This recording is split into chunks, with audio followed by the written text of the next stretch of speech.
अच्छा जी, बिस्मिल्लाहिर्रहमानिर्रहीम। लेक्चर शुरू करते हैं। आज का जो हमारा काम है वो हम लोगों ने डिस्कस करना है कि एंटिटी रिलेशनशिप डायग्राम्स किस तरह से बनाई जाती है, एंटिटी रिलेशनशिप मॉडल्स किस तरह से डेवलप किए जाते हैं। ये एक ऐसा मॉडल है जो कि before implementation of the database एक डिज़ाइन बनाया जाता है बिटवीन टेबल्स और उनकी कनेक्टिविटी बताई जाती है कि those tables how are they connected with each other. Connections या उनके जो रिलेशनशिप्स हैं वो चार किस्म के हैं। वन टू वन रिलेशन दो टेबल्स के बीच में, वन टू मैनी का रिलेशन दो टेबल्स के बीच में, मैनी टू वन का रिलेशन दो टेबल्स के बीच में, या मैनी टू मैनी का रिलेशन दो टेबल्स के बीच में। तो इसमें जब भी हम कहते हैं कि हम एंटिटी रिलेशनशिप डायग्राम हम बनाते हैं तो ये इम्प्लीमेंटेशन से स्टार्टिंग का एक प्रोसेस है, इम्प्लीमेंटेशन से शुरू वाला एक प्रोसेस है। इसमें एक ब्लॉक डायग्रामेटिक अंदाज में बताया जाता है कि कौन सी टेबल की सिंगल एंटिटी से इवॉल्व होने वाली मल्टीपल एंटिटीज दूसरे टेबल में मौजूद हो सकती हैं। ठीक है ये बात कि नहीं? हम जब इसमें सबसे पहला वर्ड हम कहते हैं ना एंटिटी, तो एंटिटी हम लोगों ने एक्सप्लेन पहले ही किया था कि एंटिटी हम किस चीज को बोलेंगे। एंटिटी हम किस चीज को बोलेंगे? हम एक ऐसी चीज को बोलते हैं जिस चीज के बारे में आप कुछ इंफॉर्मेशन स्टोर कर सके। It's a noun, in fact it's a noun. कोई नाम हो सकता है, कोई चीज हो सकती है, कोई जगह हो सकती है, बात समझ आ रही है? कोई एक इवेंट हो सकता है जिसकी सर्टेन एट्रीब्यूट्स हों। एंटिटी हमने किसको कहा था? जिसके सर्टेन एट्रीब्यूट्स हों, जिसको आप अपने पास क्या कर सकते हैं, होल्ड ऑन कर सकते हैं, जिसके बारे में डिटेल्स वगैरह आप लिख सकते हैं, उसको एंटिटी कहा जाता था। जैसे स्टूडेंट की हमने मिसाल ली थी, जैसे क्लास को हमने कहा था एक एंटिटी है, क्योंकि क्लास के अंदर क्लास आईडी था, क्लास का नाम था, क्लास का टीचर था, एक्सेट्रा। अगर मल्टीपल टीचर्स आ रहे हैं तो टीचर्स भी एक अलग मिसाल के तौर पर एक टेबल बना सकते थे। इसी तरह से स्टूडेंट्स थे, उनका स्टूडेंट आईडी है, स्टूडेंट का फर्स्ट नेम है, लास्ट नेम है, उसकी डेट ऑफ बर्थ है, उसका जेंडर है। समझ आ रही? तो एंटिटी हमने उसको कहा था कि कोई भी ऐसी चीज, नाम या जगह को आप बैठ सकते हैं। मैं जब हिलूंगा तो फिर आप कैमरा हिला देना, बाकी आप बैठे रहें। यहां तक बात समझ आ रही है कि नहीं? इसी तरह से जब हम सबसे पहले एंटिटी रिलेशनशिप डायग्राम है, ये वो ऐसी डायग्राम है जिसमें आपने डिफरेंट ब्लॉक्स बनाए हुए होते हैं और टेबल्स का ना आपस में आपने कनेक्शन बताया होता है कि वन वाली साइड पर कौन है और मैनी वाली साइड पे कौन है। यहाँ पे आपने टेबल्स के क्या किए होते हैं, नाम वगैरह मेंशन किए होते हैं। दो नहीं होते, दो से ज्यादा भी होते हैं। जस्ट मैं दो टेबल्स का आपस का कनेक्शन बता रहा हूँ कि उसको दिखाया इस तरह से जाता है। तो जब हम एक प्रॉब्लम स्टेटमेंट से शुरू करते हैं, बिल्कुल बेसिक से, यानी it is very detailed concept, very detailed बात है ये, कि हम एक अंग्रेजी में लिखी हुई स्टेटमेंट, एक रियल लाइफ स्टेटमेंट उठाते हैं और रियल लाइफ स्टेटमेंट से आगे की तरफ हम चलते हैं। नॉर्मली क्या होता है कि उसने स्टेटमेंट भी दी हुई होती है, अनएक्सपेक्टेड टेबल्स बताए होते हैं, सिर्फ बोलता है स्टेटमेंट देख के कनेक्शन बता दो कि वन कौन सी साइड पर है, मैनी कौन सी साइड पर है। क्लियर है मेरी बात क्या नहीं? ओके। सबसे पहला हमने इनमें वो वाले वर्ड्स चूज करने होते हैं। पहले सवाल चले पढ़ लेते हैं। द एजेंसी नीड्स, हमने करना क्या, we have to develop an entity relationship model. और हमारी मोटिवेशन क्या है? मोटिवेशन यह है कि हम लोगों ने किसी तरह से एक फाइनल डेटाबेस डिजाइन मुकम्मल करना है। It is the first part of the final database design. जब डेटाबेस डिजाइन बनाएंगे वो बाद में इंप्लीमेंटेशन होती है, जिसमें आप स्ट्रक्चर्ड क्वेरी लैंग्वेज लिखते हैं, जिसको data definition language and data manipulation language बोला जाता है। वो बाद की बात आती है। स्टार्टिंग में क्या चीजें आती हैं कि आपकी वो जो डायग्राम्स इंप्लीमेंट, जो रिलेशनशिप्स हैं, वो किस तरह से आपने एस्टेब्लिश किए हुए हैं। जैसे नहीं हम प्रोग्रामिंग करते हैं तो स्ट्रक्चर चार्ट्स बनाते हैं, पहले वो डब्बे डब्बे बनाते हैं, याद आ रहा है कि नहीं? तो वो प्रोग्रामिंग नहीं है, वो सिर्फ एक कह लें कि इजी अप्रोच है उस चीज को हल करने की। ब्लॉक्स बनाते हैं, कौन से ब्लॉक्स आपस में एक दूसरे के साथ connected, and then those blocks are further divided into sub blocks and those sub blocks are divided until you reach to a single program code ना। वो डब्बे बनाए जाते हैं जिसमें हायरार्कीज डिफाइन होती हैं। ठीक है, जैसे ऑपरेटिंग सिस्टम है, ऑपरेटिंग सिस्टम में कुछ आपके सिस्टम सॉफ्टवेयर, कुछ application software, etcetera etcetera. Okay, छोड़ें उसको, बस डब्बा वाली डायग्राम होती है। ठीक है, क्योंकि आप लोग तो स्ट्रक्चर चार्ट की बात कर रहा हूँ या स्ट्रक्चर डायग्राम की बात कर रहा हूँ। अब हम उसी की तरफ पहले लेके चलते हैं। तो पहला हम उसका एंटिटी रिलेशनशिप डायग्राम बनाएंगे और उसके बाद जो हम उसकी इंप्लीमेंटेशन की तरफ भी सीक्वेंस में स्टेप बाय स्टेप चलते रहेंगे। The first step is the agency needs a database to handle bookings for bands. The agency needs what? Database for to handle bookings for bands. अब एजेंसी, बुकिंग्स और bands, अब ये उस पूरी चल information पहले पढ़ते हैं। एक एजेंसी है जिसको अपना डेटाबेस बनाना है, किस चीज को हैंडल करने के लिए, बुकिंग्स को और बैंड्स को हैंडल करने के लिए। मतलब बुकिंग्स भी ढेर सारी हो सकती हैं और बैंड्स भी क्या होंगे, ढेर सारे हो सकते हैं। यहां से हमें क्लियर भी होता है ये समझ आ रही बात? बुकिंग्स भी मैनी हो सकती हैं और बैंड्स भी मैनी हो सकते हैं, लेकिन अभी फैसला नहीं लेना, देखना है आगे किस तरह से बैंड्स कौन से किसके बुकिंग्स के कैसे कनेक्टेड होते हैं। Each band has a number of members. Band अगर 1 है तो मेंबर्स के साथ मैनी के साथ कनेक्ट होगा वो। तो यहाँ पे जो जो ऐसे अल्फाज आपको दिख रहे हैं which can be expected entities बनाई जा सकती हैं। जैसे बैंड्स हैं, एक बैंड नहीं होगा, मल्टीपल बैंड्स होंगे, तो बैंड के नाम होंगे, बैंड के नंबर ऑफ मेंबर्स होंगे, बैंड के अंदर बैंड आईडी होगा और बैंड की अपनी इंफॉर्मेशन होंगी। इसी तरह से जब आप बुकिंग्स की बात करेंगे, तो बुकिंग के अंदर भी मुख्तलिफ बुकिंग्स होंगी। उसके साथ जब आप कहते हैं each band has a number of members, तो और each booking is for a venue, her booking का एक वेन्यू है, इसका मतलब यह है कि बुकिंग के साथ एसोसिएटेड एक ऐसा नाउन भी अटैच हो रहा है वेन्यू वाला। वेन्यू का भी अपना एक जो सा है एक डेटाबेस बनेगा, टेबल बनेगा, जिसके अंदर आप ये मेंशन करेंगे कि किस वेन्यू के अंदर कौन सा वाला बैंड इस वक्त आके मौजूद है। Each booking might be for 1 or more bands, her booking जो सी है एक बैंड के लिए भी हो सकती है और ज्यादा बैंड्स के लिए भी हो सकती है, 1 के लिए भी हो सकती है और मेनी के लिए भी हो सकती है। समझ आ रही? एंड वी आर रिक्वायर्ड कि जी आप क्या करें कि इसका एक ER मॉडल आप डिफाइन करें। आप क्या चीज डिफाइन करें? ER मॉडल डिफाइन करें। ER मॉडल के अंदर जो सबसे पहला स्टेप होता है, it is choosing those entities. Step number 1 is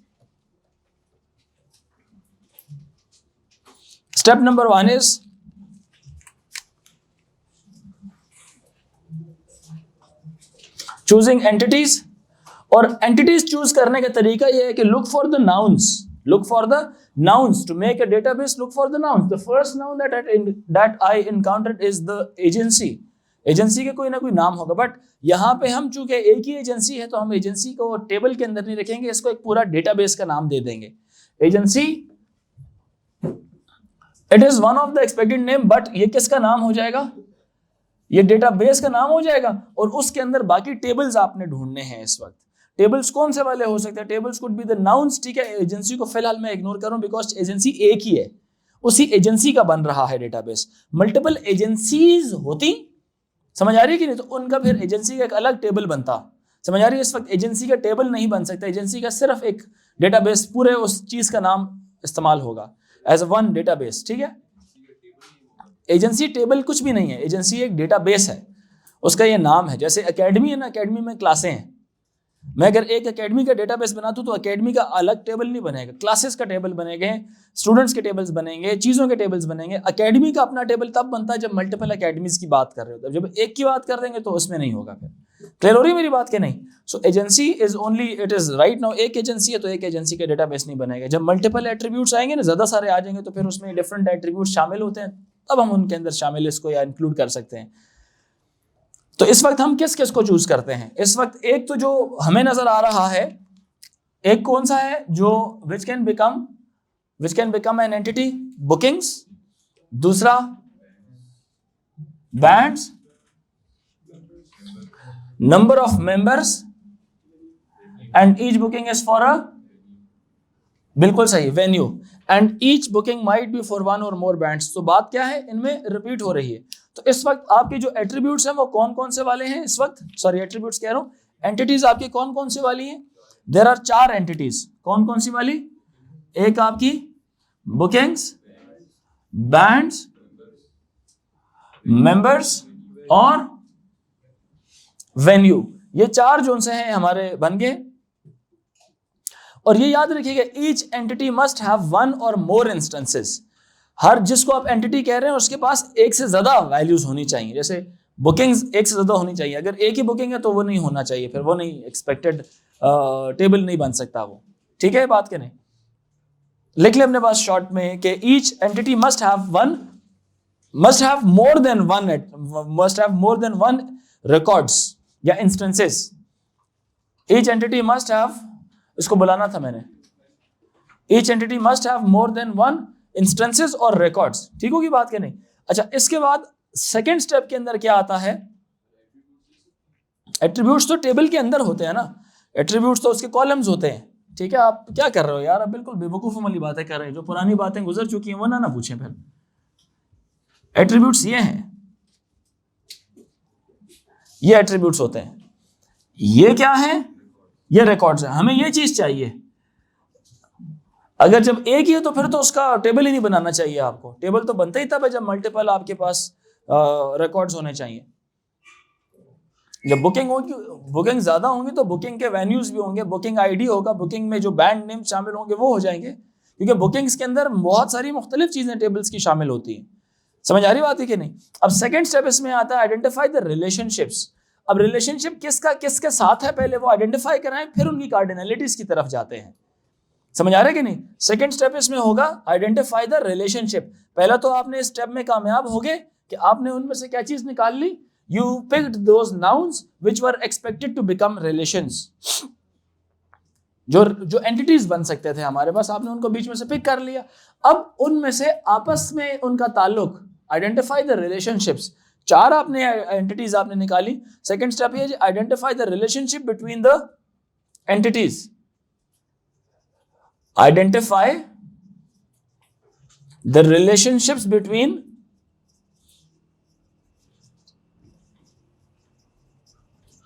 identify the relationship between कौन भला?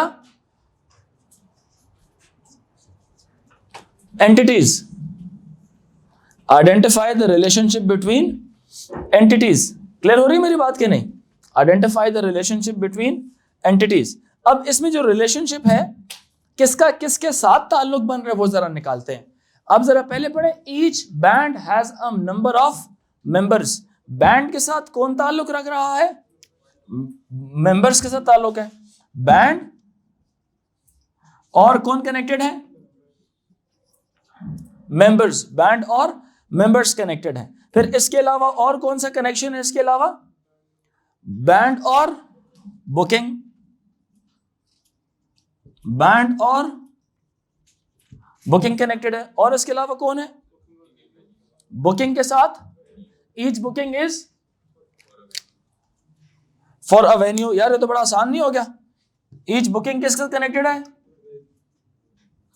वेन्यू के साथ। मैं इसके बजाय मतलब ये देखें, एक ये रिलेशन था, एक ये था, लाइन में मैंने कॉपी मतलब वो लेने की कोशिश की, मैंने एक ही लाइन में उसको लिख दिया। बुकिंग का किसका ताल्लुक था? वेन्यू के साथ। मैं इसको यहां से मिटा दूं, किसी को एतराज तो नहीं है? मैं क्या करने लगा हूं, यहां पे क्या लिखने लगा हूं? अब समझ आई मेरी बात, मैं क्या करना चाह रहा था? अब मैंने इन सारों को क्या कर दिया, क्या किया? इन सारों को आपस में मैंने एक दूसरे के साथ क्या कर दिया? कनेक्शन डेवलप कर दिया। क्या कर दिया? कनेक्शन डेवलप कर दिया। क्लियर हो रही मेरी बात के नहीं? अब क्या होगा आगे? ये आपने सिर्फ रिलेशनशिप्स आइडेंटिफाई किया आपने। अब अगला स्टेप क्या होगा? इनकी कार्डिनलिटीज की तरफ जाना है। Decide the cardinalities between the relationships. Step number 3 is decide the cardinalities between the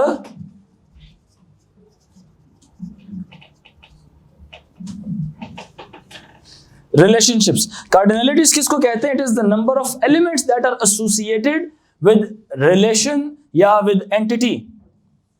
The relationship जो इनके आपस में जो नंबर ऑफ एसोसिएशंस है, सिंगल कहां पर है, मल्टीपल कहां पर है, कहां पे 1 है, कहां पे मैनी है, कहां पे 0 है, कहां पे 1 है, कहां पे मैनी है, वो सारे ताल्लुक इनका बताना। लिख लें, it is the number of elements associated. Cardinalities बोलते हैं the number of elements associated.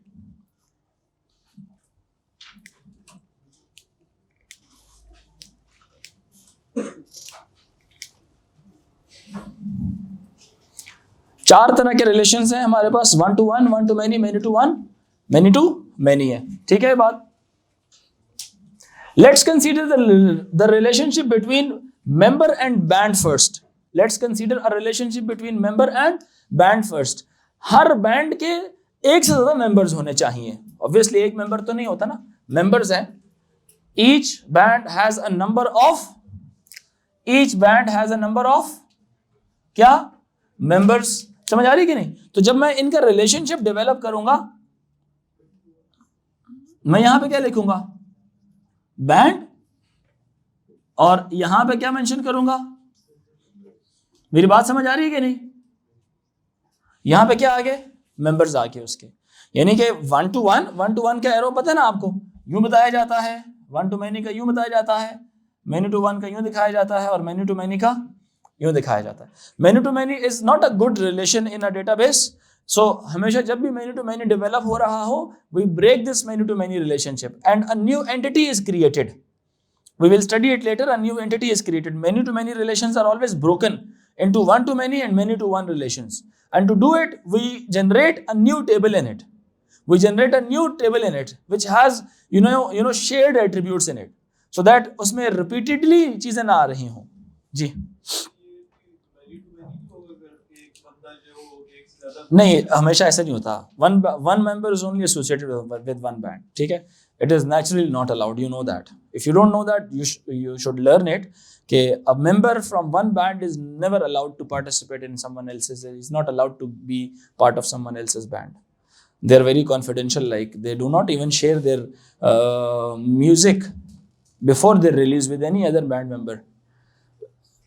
member of any other band.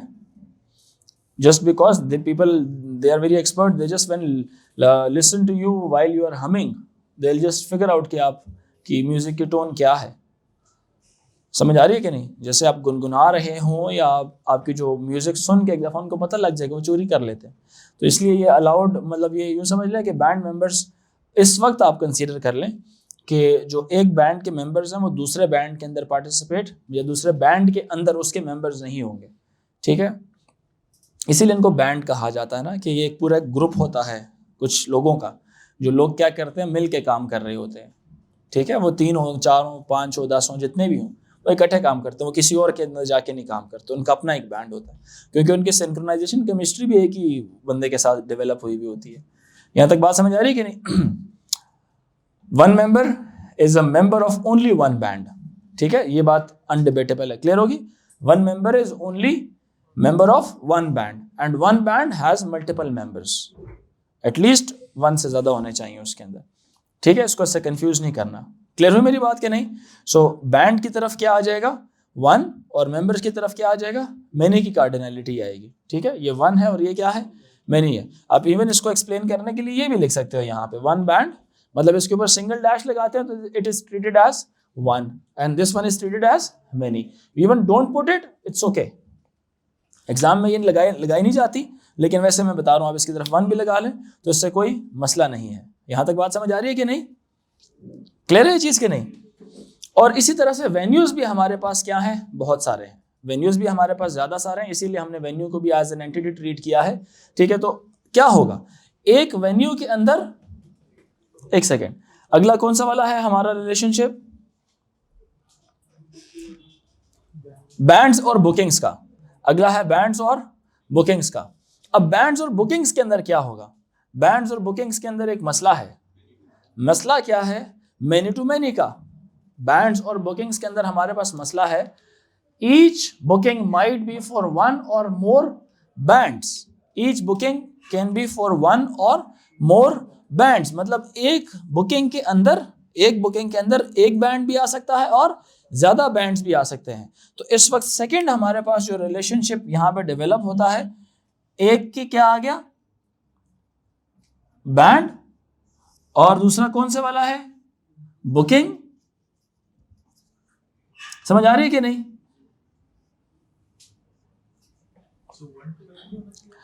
Each band has many bookings and many bands.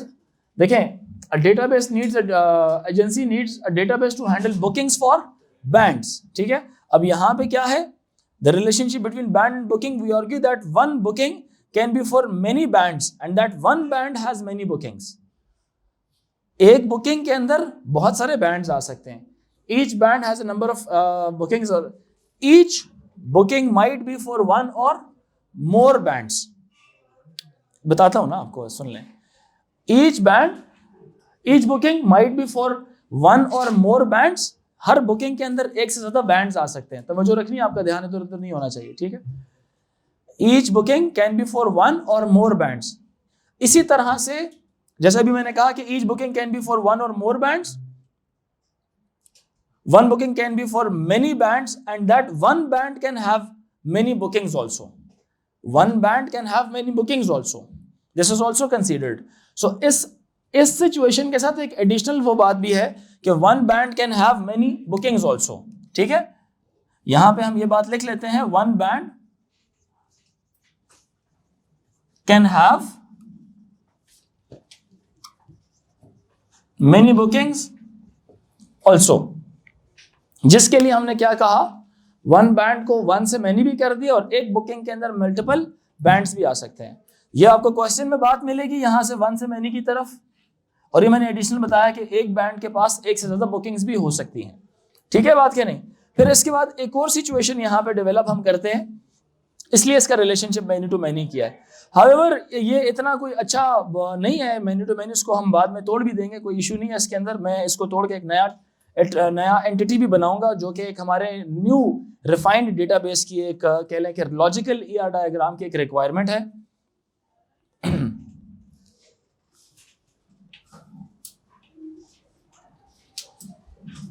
And it is also possible कि एक ऐसा band भी हो सकता है जिसके पास कोई बुकिंग ही ना हो। And it is also possible अगर एक बैंड ऐसा है बिल्कुल न्यू बैंड, उसके पास कोई बुकिंग नहीं होगी, तो वैसे तो जनरली मैनी टू मैनी का रिलेशन डेवलप हो रहा है। जब वो कहे ना कि एक बैंड ऐसा है जिसके पास कोई बुकिंग नहीं हो सकती, तो उसमें हम क्या लिखेंगे, यहाँ पे 1 लिखा करते हैं और यहाँ पे क्या लिखा करते हैं, 0 लिखते हैं। If there is a possibility कि one band can have no bookings, जैसे अभी हमने क्या कहा, each booking might be for one or more bands, एक बुकिंग के अंदर एक से ज्यादा बैंड्स आ सकते हैं, और one band can have many bookings. And if अगर कोई ऐसा सिनेरियो हो कि एक न्यू जनरेटेड बैंड है उसके पास कोई बुकिंग ना हो, आएगा तो वो टेबल के अंदर ही, लेकिन बुकिंग नहीं हुई, तो यहाँ पे 1 और 0 भी मेंशन कर सकते हैं। हमने ये कहा कि हम ए लेवल्स में ना भी मेंशन करें तो उसमें हमें कोई इससे फर्क नहीं पड़ता, आप इसको इस तरह से भी रहने दे सकते हैं। बट डिटेल्ड बात कही जाए तो इसको 1 और 0 भी आप वहां पे लिख सकते हैं उसकी कार्डिनलिटी के ऊपर, विच इज जस्ट इंडिकेटिंग कि देयर इज अ चांस कि एक बैंड ऐसा भी हो जिसको कोई बुकिंग ना मिली हो। बाकी क्या है, एक बैंड मल्टीपल बुकिंग्स भी हो सकती हैं उसके पास, ठीक है, और मल्टीपल बुकिंग्स, एक बुकिंग के अंदर ज्यादा सारे बैंड्स भी आ सकते हैं, ठीक है, एक बुकिंग के अंदर ज्यादा सारे बैंड्स भी आ सकते हैं, और वही एक बैंड है वो मुख्तलिफ बुकिंग्स में ऑक्यूपाई हुआ है। यहां तक बात समझ आई कि नहीं आई। फिर इसके बाद एक और चीज है, the relationship between a booking and venue. वही चीज है ना, हर एक बैंड को कोई बुकिंग नहीं मिल रही, तो इस तरह जितने भी बैंड्स हैं उनको यही बताया जाएगा कि एक बैंड है उसको बुकिंग नहीं मिल रही, तो यहाँ पे मैनी टू मैनी तो डेवलप हुआ है, तो मैनी टू 0 भी हो सकता है, 1 to 0 भी हो सकता है। वो मैनी तो ऑलरेडी बना हुआ है ना, यहाँ पे जब आप 1 मेंशन करते हैं तो उसका मतलब है कि मैनी और 1 दोनों ऑप्शन हैं उसकी। क्लियर है मेरी बात के नहीं? तो ये मैंने उस चीज को मैंने यहाँ पे क्या कर दिया, कंसीडर किया है। हमने चीजों को क्या किया हुआ है, ए लेवल्स में वैसे थोड़ा सा सिंप्लीफाई किया हुआ है, यहाँ पे 1 और 0 नहीं लिखते, बट टेक्निकली कार्डिनलिटीज में चीज मेंशन की जाती है। मार्किंग स्कीम में किसी जगह 1 और 0 हमने नहीं देखा, बट यहाँ पे अगर आप करते हैं यहाँ पे 1, एंड यहाँ पे क्या होगा, अगर कोई सिनेरियो हो बैंड्स गेटिंग नो बुकिंग्स, ठीक है, bands getting no booking, 1 band getting no booking, 1 0, all bands getting no booking, what's the point of making a band table then? समझ आ रही बात ये कि नहीं? या multiple bands getting no booking, तो मल्टीपल मैनी 0 बुकिंग मिल रही है। क्लियर हुई मेरी बात? सो ये एक सिर्फ एडिशनल रिलेशनशिप्स यही है, कार्डिनलिटीज ये 4 ही हैं। अब इन 4 कार्डिनलिटीज के अंदर सिर्फ आगे क्या हो रही है, एडिटिंग चल रही है। 1 किसी को करना है, 0 किसको करना है, एक्सेट्रा एक्सेट्रा। क्या ख्याल है? ठीक है बात? ओके, आई होप यहां तक समझ आ रही है जी, सही है। अच्छा, नेक्स्ट लिखते हैं जी। नेक्स्ट हमारा कौन से वाला टेबल रह गया है? वेन्यू वाला रह गया है। किसके साथ था वेन्यू? बुकिंग के साथ था। Each booking is for a venue, each booking is for अ, फिलहाल क्या सिचुएशन है, अ वेन्यू की, एक वेन्यू की बात हो रही है। तो वेन्यू के अंदर हम क्या लिखेंगे, for relationship between booking and venue, 1 to 1 क्यों बनेगा? एक वेन्यू के अंदर बहुत सारे बुकिंग्स नहीं हो सकती। Each booking is for a venue, एक वेन्यू के अंदर बुकिंग चल रही। बुकिंग्स तो बहुत ज्यादा सारी हैं, बुकिंग्स तो बहुत ज्यादा सारी हैं। यहां पे लिखा हुआ भी है, each booking might be for 1 or more bands. Bookings तो ढेर सारी हो सकती हैं। मैनी टू 1 जनरेट हो सकता है, बिकॉज यहां पे अगर मैं बात करूं तो for the relationship between booking and venue we argue that 1 booking is for 1 venue. ये बात तो दुरुस्त है, one booking is for one venue, क्योंकि एक बुकिंग होगी तो वो उसी वेन्यू के ऊपर कर रहा है। ईच, ये इस बात ने आर्गुमेंट ने बताया, each booking is for a venue, यानी कि एक वेन्यू फिलहाल एसोसिएटेड किसके साथ है, एक उसके साथ एसोसिएटेड है। ठीक है जी, very good, that one booking is for a venue.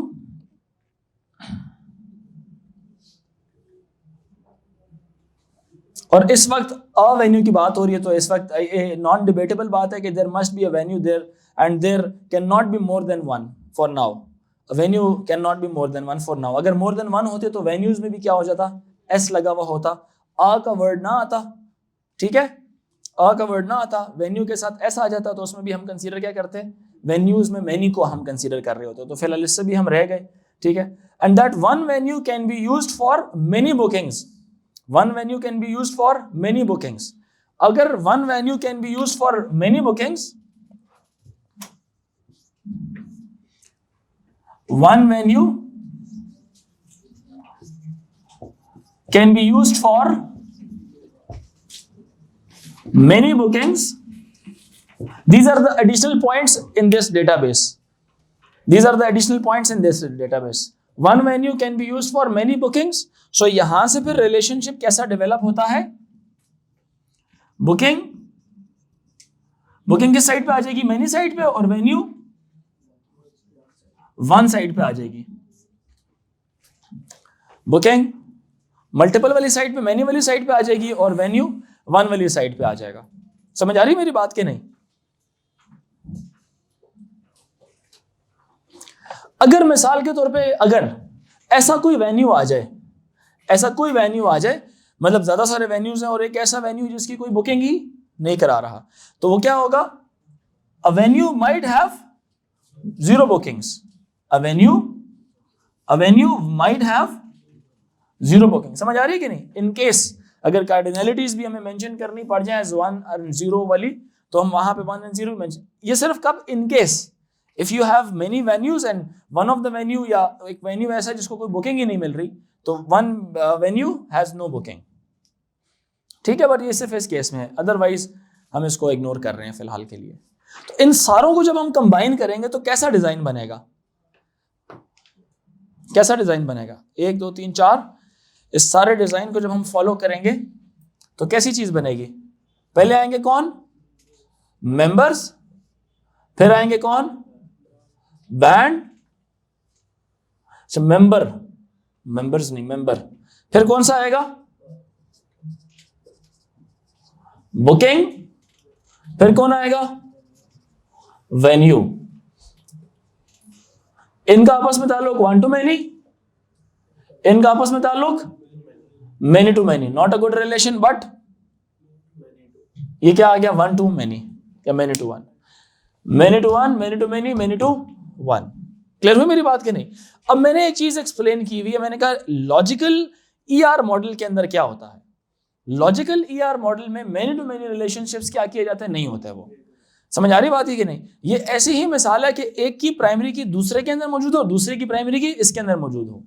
Connection dual directions में नहीं बनाना, एक डायरेक्शन में बना दे कनेक्शन तो कनेक्शन हो गया जी। असल में फिलहाल फॉर अ वेन्यू की बात हो रही है, एक बुकिंग है, एक वेन्यू है, it will have many bookings for now. ठीक है, इसलिए हमने इस तरह से किया। ठीक है, one venue can be used for many bookings.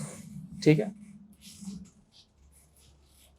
One venue can be used for many bookings. ठीक है,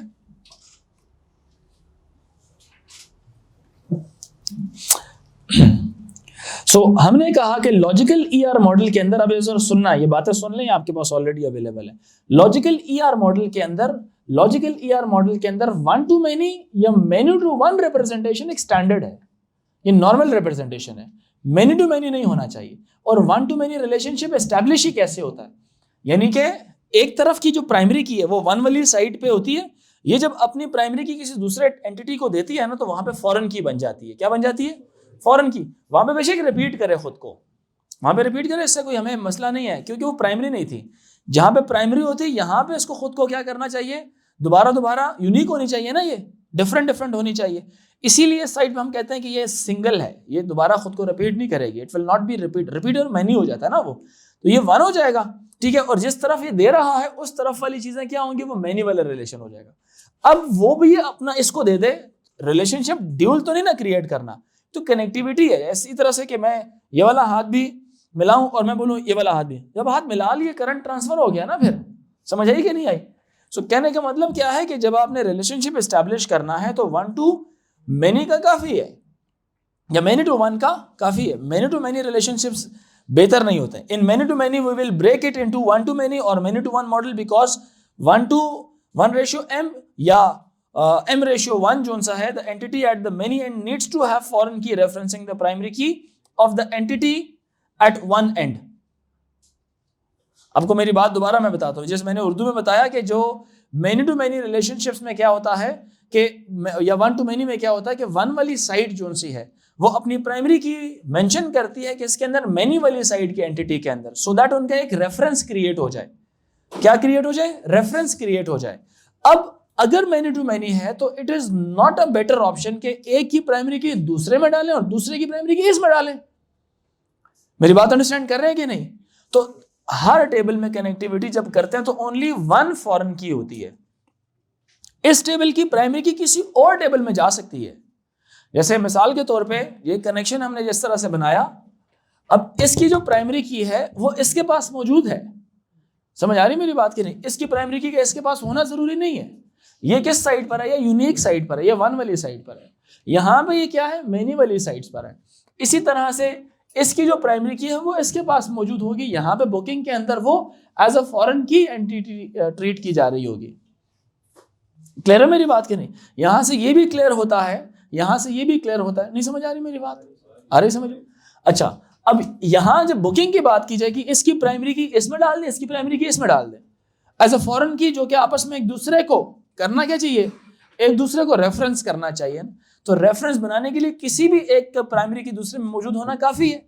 बट यहां पे क्या हो रहा है? बैंड्स और बुकिंग्स चल रही हैं। बैंड्स भी ढेर सारे, बुकिंग्स भी ढेर सारी चल रही हैं। बात समझ आ रही है कि नहीं? सो इसमें क्या एक्सपेक्टेशन है? ये तो हमें ब्रेक करना पड़ेगा, ये हमें ब्रेक करना पड़ेगा many to many. Many to many को ब्रेक करने के लिए आप हमेशा क्या करते हैं? You establish a new table. You establish a new table.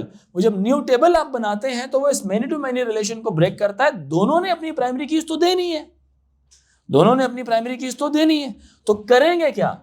ये लोग क्या करते हैं कि नया टेबल बनाते हैं। ये क्या करते हैं? एक नया टेबल बनाते हैं। और यूजुअली ये नया टेबल क्या होता है? It is a composite table. ये क्या होता है? कंपोजिट टेबल होता है। न्यू डेटा से नहीं बनता ये जस्ट एक कनेक्टिविटी वाला टेबल होता है जो इन दोनों को क्या कर रहा है? आपस में कनेक्ट करवाता है। अब यहां का ये रिलेशन ब्रेक होता है। ये 1 इस साइड से निकलता है और किस में जाता है? इसमें जाता है एज मेनी के साइड पे।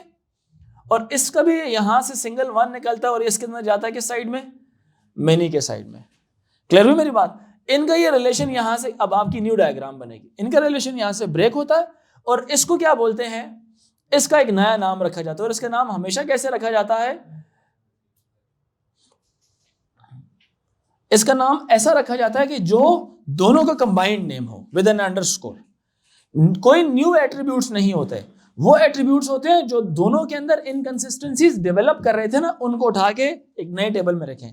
कैसे? जैसा कि मैंने कहा था, रिलेशनशिप बिल्ड करने के लिए यहां की पी के इधर जाके क्या बन जाती है? फॉरेन की बन जाती। और फॉरेन की हमेशा किस साइड पर जाती है? मेनी वाली साइड पर होती है। अब पहले क्या था? मेनी और मेनी था। इसकी प्राइमरी की इधर आई हुई थी और इसकी प्राइमरी की, अब ये कनेक्शन, ये कनेक्टिविटी ठीक नहीं है। कनेक्टिविटी बनाने के लिए हमने क्या किया? एक न्यू टेबल जनरेट किया। इसकी प्राइमरी की किसको दे दी? इसकी प्राइमरी की हमने इसको दे दी और यहां पे क्या बन गई? वो फॉरेन। इसी तरह से इसकी भी प्राइमरी की हमने क्या कर दी? इसको दे दी और यहां पे वो क्या बन गई? फॉरेन की बन गई। यहां पे क्या बन गई? 2 फॉरेन कीज आ गई नए टेबल में। अब इसके पास अपनी कोई प्राइमरी की नहीं है, it has no its own primary key. लेकिन इस वक्त क्या हुआ? हमने वो जो इनकंसिस्टेंट रिलेशन था, इनवैलिड रिलेशन था, इनवैलिड जो कार्डिनलिटी थी, वो हमने क्या कर दी? रिमूव कर दी। नहीं होते, समझ आ रही है? बट स्टिल बात ये वाली है कि हम, it is not a good candidate keys, these are not the good candidate keys, but when you don't have an option then you do this stuff. Clear हो रही है? तो इसको बोलते हैं कॉम्पोजिट कीज कहा जाता है। When one more than one attributes they combine to make a primary key that is uniquely identifying a record. Clear हो रही है मेरी बात? उसको कॉम्पोजिट कीज बोला जाता है। और ये मोस्टली कॉम्पोजिट कीज कब जनरेट होती है? जब मेनी टू मेनी रिलेशंस को ब्रेक किया जाता है। जब मेनी टू मेनी रिलेशंस को क्या किया जाता है? ब्रेक। और वो किस में, हमेशा किस में कन्वर्ट होती है? वन टू मेनी में, और दूसरी तरफ से भी वन टू मेनी। हमेशा याद रखना ये, इट्स एन FAQ। जब वो क्वेश्चन पूछता है तो मेनी टू मेनी रिलेशंस बन रहे होते हैं, कहता है कि इसको ठीक करें, लॉजिकल ER डायग्राम बना के दिखाएं। तो लॉजिकल ER डायग्राम में क्या, पहला क्या था? वो जो फर्स्ट मैंने बनाई थी before putting this black one, it was just a relation, it was an ER model. A logical ER model says remove those many to many things. Logical ER मतलब the one that is going to be implemented, the one that is going to be implemented, which will go for the referential integrity aspect. जब किसी एक चीज के अंदर update होती है तो हर एसोसिएटेड इंफॉर्मेशन क्या होती है? अपडेट होती है। सो दिस इज समथिंग जिसको आप ब्रेक करते हैं। इसकी प्राइमरी की इसमें मेंशन होती है और फिर इसकी प्राइमरी की इसमें मेंशन हो जाती है। इसमें कोई नया एट्रीब्यूट नहीं होता, only two attributes which are there both primary keys, दोनों की primary, just a relationship establish करने के लिए इसको रखा गया है बीच में। समझ आ रही? ताकि इनकंसिस्टेंसीज को रिमूव किया जाए। जी, फर्स्ट नेम और लास्ट नेम को कंबाइन करके वो मेंबर्स के लिए फर्स्ट नेम नहीं, मैंने जनरल वैसे मिसाल दी थी कि अगर ऐसे कोई टेबल आता है तो सिर्फ समझाने के लिए कि कॉम्पोजिट कीज में आप दो कीज को इकट्ठा करके भी आप शामिल कर सकते हैं। दो कीज को इकट्ठा करके, जब आपको ना लग रहा हो कि कोई अच्छी कैंडिडेट नहीं है, ठीक है, लेकिन आपको ऐसा हो कि दो कीज को इकट्ठा करके प्राइमरी जनरेट हो रही है, तो आप करते हैं इस तरह से। कुछ टेबल्स तो इतने अच्छे होते हैं जिसमें एक से ज्यादा कैंडिडेट कीज होती हैं, फिर हम जो रह जाती है उनको सेकेंडरी का दर्जा दे देते हैं। एक किसी को प्राइमरी की चूज कर लेते हैं और जो रह जाती है उनको हम सेकेंडरी का दर्जा दे देते हैं। और वो इसलिए होता है क्योंकि वो हमें बड़े डेटाबेसेस के अंदर फास्ट रेफरेंसिंग के काम आता है, एक्सेसिंग के काम आता है, जल्दी चीजें सर्च आउट हो जाती हैं। लेकिन जब हम शॉर्ट या छोटे डेटाबेसेस की बात करते हैं जिसमें सिंगल भी प्राइमरी की नहीं होती, then the second option is look for the composite keys. अगर वो भी नहीं, कॉम्पोजिट कीज भी ऐसी नहीं है, तो फिर हम खुद से एक नया एट्रीब्यूट हम टेबल में शामिल करते हैं, नंबर का या आईडी का या इस तरह कोई यूनिक आईडी टाइप का। खुद से फिर हमारी मजबूरी बन जाती है उसमें डालना, ताकि वो रिकॉर्ड को यूनिकली आइडेंटिफाई करवाए। अदरवाइज तो जो डिजाइन है उसी को आप चेक करेंगे ना कि उस डिजाइन के अंदर कोई वैल्यूज हमें ऐसी मिल रही है कि जिनको प्राइमरी कीज बनाया जा सकता है कि नहीं। क्लियर है मेरी बात के नहीं? समझ आ रही है? क्लियर हुआ? कोई सवाल है तो पूछे। सो जैसे मैंने कहा ना, the entity at many end needs to have a foreign key. The entity at many end needs to have a foreign key referencing the primary key of the entity on the one वाली side, on the one end, one end के ऊपर primary की को refer करने के लिए many वाली side के पास फॉरेन की मौजूद होनी चाहिए। फिर इसी तरह से the solution for the problem of breaking many to many is that we split or we create a link entity between many to many, ठीक है, and hence we have created one। तो जितनी भी दो फॉरेन कीज थी जो उस table के अंदर आएंगी, then these both foreign keys will be combined and collectively be known as the primary key of the new table, the new entity। ठीक है बात के नहीं? यहां तक कोई मसला आया? ये बेसिक हमारा ऑप्शन था। तो इसमें इनफैक्ट हमारे पास जो पांचवा टेबल या पांचवी एंटिटी जनरेट हुई, it was not mention in the problem statement, but क्या हुआ, यहां पे जनरेट हो गई। प्रॉब्लम स्टेटमेंट में मेंशन नहीं थी, बट हमारा मेनी टू मेनी रिलेशन को ब्रेक करने के लिए हमें इस चीज को बीच में शामिल करना पड़ा। यहां तक बात समझ आ रही है कि नहीं? अच्छा, अब लॉजिकल ER समझ आया? लॉजिकल ER किसी को नहीं समझ आया तो मुझे बता दें। Many to many can not handle multiple references, because एक तरफ भी मेनी है, दूसरी तरफ भी मेनी है, इतने ज्यादा सारे रेफरेंस बन रहे हैं और वो ऐसी खिचड़ी सी बनती है। क्योंकि जब आप प्राइमरी टेबल की तरफ जाते हैं तो हर चीज बड़ी ऑर्गेनाइज अंदाज में आपको मिल रही होती है, बिकॉज वो एक सीक्वेंस में लिखी हुई होती है। लेकिन यही चीजें जब फॉरेन की के अंदर जाती हैं तो वो फॉरेन टेबल अपनी प्राइमरी की के हिसाब से ऑर्गेनाइज हुआ है। यहाँ जो for example first primary key है, it is not necessarily found on the first record, it might be happening on the third record पे। आपको वो एक नया रिकॉर्ड बनाया हुआ, वहां पे ये फर्स्ट वाली मेंशन्ड है। क्लियर हो रही है मेरी बात क्या नहीं? सो इस तरह बहुत ज्यादा सारे रेफरेंसेस बनते हैं मेनी टू मेनी, इसलिए उसको ब्रेक किया जाता है। अदरवाइज हमें कोई नहीं था उसका कोई शौक या उस तरह से नहीं था। तो मेन बात यह है कि the question that arises is to identify the names of the table first, identify the names of the tables first. Second thing is to identify their primary keys. The third thing is to identify the foreign keys. सही है बात के नहीं? So primary keys में member के अंदर primary key क्या होगी? member ID, yes or no? इसकी primary key क्या है? member ID है member के अंदर, और member के अंदर foreign key मौजूद है कि नहीं? है। band keys जो primary key है वो क्या होगी? Band name. Band names are always different. Band names दो कभी भी सेम नहीं हो, कॉपीराइट्स होते हैं उसके। आपको पता है इस बात का? बैंड्स किसी को म्यूजिक से ताल्लुक है? आपका है? मतलब कोई बैंड शैंड की नॉलेज है अगर आपको है? नॉलेज है, चले अच्छी बात है। तो बैंड्स के नेम सेम होते हैं? नहीं होते। ठीक है, ये उसी तरह से ना कि यूनिक आईडी नहीं होती जिस तरह की। वजह क्या होती है? हर बैंड जब मार्केट में आता है पहले तो वो अपना नाम बनाने के लिए आता है, और वो किसी और का नाम कॉपी करता है, किसी को पता चल जाए तो वो उसके ऊपर प्राइवेसी का इशू लगा देते हैं। पायरेसी का, इसने पायरेटेड मेरा नाम की चोरी किया, कॉपीराइट्स का वो लगा देते हैं। समझ आ रही है? तो नाम आपको अपना ही रखना होता है। इसीलिए आप देखें ना, अजीब अजीब से नाम लोगों ने रखे हुए होते हैं।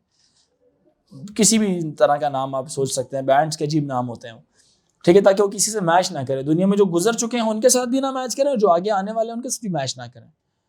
आप ऐसा रख सकते हैं मिसाल के तौर पे जुनून 2, बट जुनून नहीं रख सकते बिकॉज इट्स ऑलरेडी ऑक्यूपाइड। क्या ख्याल है? तो इसी तरह से इस टेबल के अंदर ये क्या है? इसकी प्राइमरी की, और इसके पास फॉरेन की क्या है? क्या है? Band name. और यहां पे इसके पास ये क्या है? प्राइमरी की। इसके पास क्या है?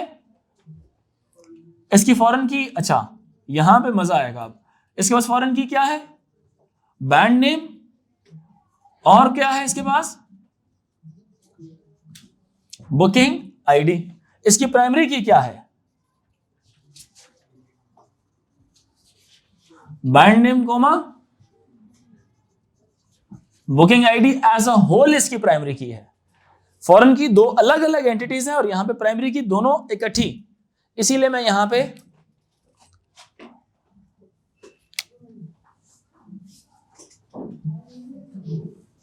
चले यहां बस इसमें एंड की ऑप्शन लगा देते हैं। ठीक है, band name and booking ID दोनों। समझ आ रही बात की कि नहीं? इसी तरह से वेन्यू का क्या होगा? Venue name, venue name, venue name इसकी क्या है? प्राइमरी की है। इसकी प्राइमरी की क्या है? Booking ID. यस, इसकी है booking ID is the primary की, और इसकी फॉरेन की क्या है? बताएं। वेन्यू नेम इसकी फॉरेन की है। तो जब टेबल्स बना रहे होते हैं एंटिटी रिलेशनशिप डायग्राम या लॉजिकल ईआर डायग्राम में, आपको इनके प्राइमरी कीज और इनकी सेकेंडरी कीज का भी पता होना चाहिए। वो उस तरफ आप लेके जाते हैं उसको। ठीक है जी जी। मेंबर में प्राइमरी की जो है वो उसको ले सकते हैं बैंड रोल। बैंड रोल मतलब क्या मतलब? गिटार वो भी दिखता भी थी, मतलब जैसे का एक एक्स्ट्रा मेंबर आईडी। दो गिटारिस्ट नहीं होते एक बैंड में? तो वो गिटारिस्ट को गिटारिस्ट तो दूसरा होगा, फिर उसको क्या बोलेंगे? गिटारिस्ट 3 जो ड्रम बजा रहा है। क्योंकि प्राइमरी की का तो एक फॉर्मेट होता है, एक फॉर्मेट चेक अप्लाई होगा तो उसके ऊपर क्या होगा? एक फॉर्मेट अप्लाई करेंगे ना, वो तो एक स्ट्रिंग होगी, लेकिन स्ट्रिंग रैंडम कोई भी स्ट्रिंग तो नहीं होनी चाहिए। वो तो ऐसा होना चाहिए ना, मेंबर 1 1, मेंबर 1 2, मेंबर 1 3। क्लियर हुई मेरी बात की नहीं? उस हिसाब का चेक उस पर अप्लाई होगा। अगर आप उसको गिटारिस्ट बोलेंगे उसमें नंबर ऑफ स्पेलिंग डिफरेंट है, ड्रमर बोलेंगे उसके नंबर ऑफ स्पेलिंग्स डिफरेंट है, तो वो मुख्तलिफ तरीके से फिर हैंडल होगा। तो इसलिए आईडीज का एक प्राइमरी की का एक यूज समझ लें कि उसके जो फॉर्मेट होता है, number of characters in the primary key they are also defined. Initial क्या कैरेक्टर्स डालने हैं, बाद में क्या characters, it's also defined. So last name को जब कंबाइन करेंगे तो फिर उसके भी वो नंबर ऑफ कैरेक्टर्स जो है सेम तो नहीं रहेंगे, डिफरेंट रहेंगे। इसीलिए कह रहा हूँ ना, इसीलिए तो उसको नहीं ना बनाया जाता, इसीलिए तो उसको नहीं ना बनाया जाता। वैसे बोल रहा हूँ कि कॉम्पोजिटली कंबाइन करके प्राइमरी की डेवलप की जा सकती है मोर देन 1 की को। हमने इसीलिए दूसरा जो हमने बैंड अंडरस्कोर बुकिंग जो नया हमने एंटिटी डेवलप किया, इसमें 2 फॉरेन कीज मिलके जो है ना एक न्यू प्राइमरी की डेवलप कर रहे हैं जो एक फॉर्मेट को फॉलो करेगा।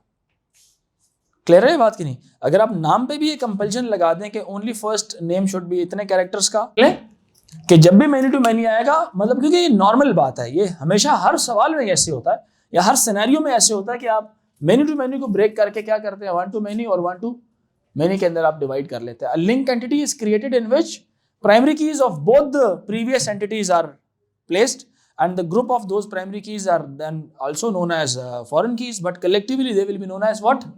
Collectively क्या होगा? ये प्राइमरी की होगा। क्या होगा? ये प्राइमरी की होगा। ठीक है ना? अच्छा, अगली हेडिंग है जी हमारी, अगला जो टॉपिक है हमारा, इट इज ऑफ नॉर्मलाइजेशन। अगला कौन सा है? Normalization. One expected question in AS level exam is to convert or give the answer of a table in 1 NF form, 2 NF या 3 NF form. Like there are 3 stages of a database. There are 3 stages of a database development model. आप जब database को develop कर रहे होते हो तो 3 stages आती हैं। पहली स्टेज को बोलते हैं फर्स्ट नॉर्मल फॉर्म, सेकंड को बोलते हैं सेकंड नॉर्मल फॉर्म और थर्ड को बोलते हैं थर्ड नॉर्मल फॉर्म।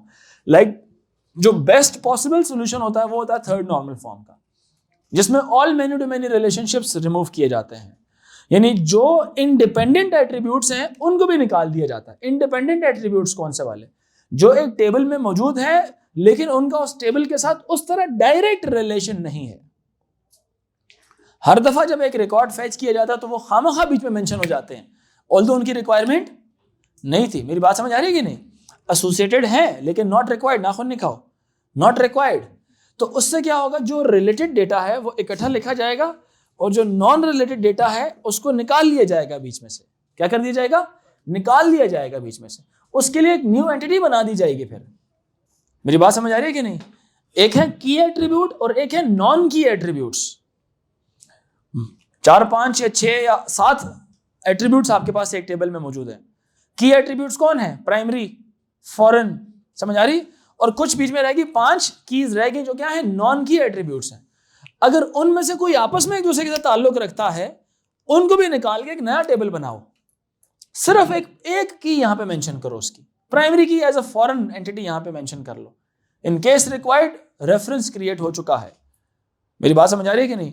टेबल का डिजाइन क्या हो गया? सिंपल हो गया। समझ रहे मेरी बात कि नहीं? नहीं समझ आई? आपने क्या कर दिया? डिजाइन सिंपल कर दिया। एक टेबल में 7 एट्रीब्यूट्स या 70 एट्रीब्यूट्स की जरूरत नहीं थी। Only the required data in a table is mentioned.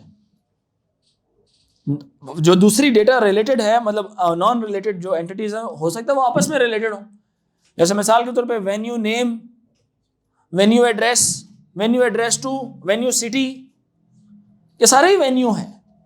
इन सबको अलग कर लो, मिसाल ले रहा हूं ना, सबको अलग कर लो, एक नया वेन्यू का टेबल बना दो। सिर्फ उसका वेन्यू का नाम यहाँ पे किसी एक टेबल में एज अ फॉरेन की रख लो और उस टेबल का नाम लोकेशन रख दो। समझ आ रही बात कि नहीं? इसी तरह जब मैं स्टूडेंट की बात करूंगा, आपका एकेडमिक्स का, मैं अकाउंट्स को भी डील करने लग जाऊं, अगर यहां पे आपकी क्या चीज प्रोफाइल चल रही है, एकेडमिक्स प्रोफाइल चल रही है और साथ आपकी अकाउंट्स की फाइल चल, तो जो 10-12 एट्रीब्यूट्स आपके अकाउंट से ताल्लुक रखेंगे सबको हटा के नए टेबल में डालूंगा, वहां की सिर्फ एक आईडी मेंशन कर लूंगा यहां पे, ताकि एकेडमिक्स में सिर्फ मेनली एकेडमिक्स की डिस्कशन हो और स्टूडेंट के साथ एसोसिएटेड एक लिंक क्रिएट कर दिया जाए। समझ आ रही है? जिसमें सिर्फ वो लिंक्ड क्वांटिटीज मेंशन हो। क्लियर है मेरी बात के नहीं? सो ये हर एक जो स्टेप है ना वो आपको सिखाता है कि किस किस को कैसे कैसे आपने सेग्रीगेट करना है। तो नॉर्मलाइजेशन के अंदर is a technique of designing a relational database table for minimizing the duplication of information,